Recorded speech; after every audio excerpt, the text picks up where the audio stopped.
Assalamualaikum warahmatullahi wabarakatuh. Selamat pagi dan salam sejahtera untuk kita semua. Jadi hari ini kita balik lagi di kelas biologi. Nah, jika minggu lalu pertemuan sebelumnya kita sudah mempelajari mengenai invertebrata. Invertebrata itu adalah kelompok hewan yang tidak memiliki tulang belakang. Maka hari ini kita akan belajar mengenai filum chordata. Oke, nah sebelumnya Miss akan memberitahu dulu kepada kalian bahwa ini nanti akan terdiri dari beberapa video. Jadi ada 6 video. Nah silahkan dilihat secara berurutan. Oke, kita lihat dulu. Yang pertama adalah filum chordata. Nah, filum chordata ini adalah kelompok garis besar dari hewan-hewan yang memiliki chorda dorsalis atau notochord sebagai kerangka sumbu tubuh yang dapat berkembang menjadi kolumna vertebralis. Kolumna vertebralis itu adalah tulang belakang, ya. Jadi notochord itu adalah bumbung saraf yang nanti dia akan berkembang jadi kerangka sumbu tubuh yang dapat yang nanti dia ada di nanti dia itu akan berkembang menjadi kolumna vertebralis. Nah, kemudian simetri tubuhnya itu bilateral.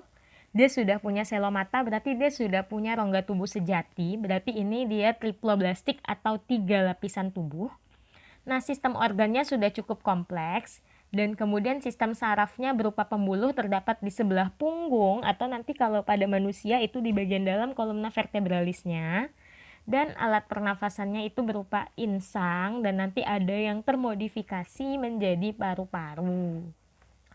Nah, chordata itu dibedakan menjadi 4 kelompok utama. Ada hemichordata, urochordata, cephalochordata, dan vertebrata.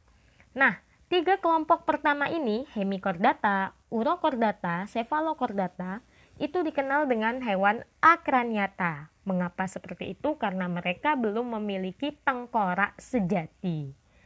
Oke, langsung aja kita bahas yang hemichordata. Nah, hemichordata itu notochordnya atau chorda dorsalisnya itu hanya ada di bagian depan, di mana tubuhnya tersusun atas beberapa bagian. Ada bagian belalai, itu yang bagian paling depan, kalian bisa lihat, yang tujuannya itu untuk melubangi lumpur. Kemudian ada bagian lehernya itu yang agak melebar dan badan yang memiliki celah insang. Contohnya adalah cacing acorn. Nah, ini memang habitatnya masih di laut juga ya. Oke. Kemudian lanjut, yang kedua itu adalah subfilum urochordata. Nah, ini masih sama, habitatnya di laut juga. Nah, kalau tadi yang hemichordata itu dia adanya di bagian belalainya saja atau di bagian depan notochordnya. Nah, kalau subfilum urochordata itu adanya di bagian ekornya, ya. Di mana di sini tubuhnya menyerupai spons, tapi dia bukan spons karena secara anatomi dan morfologi dia sudah memiliki perkembangan yang cukup baik dibandingkan dengan spons.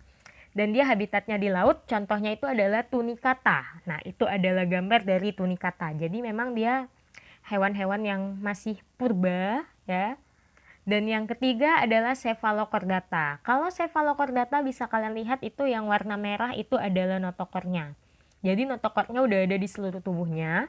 Nah, keistimewaannya dia tubuhnya transparan dan punya kepala semu. Bisa kalian lihat di bagian atas itu adalah bagian kepala semunya dan habitatnya di laut. Contohnya adalah Amphioxus atau ikan lanset.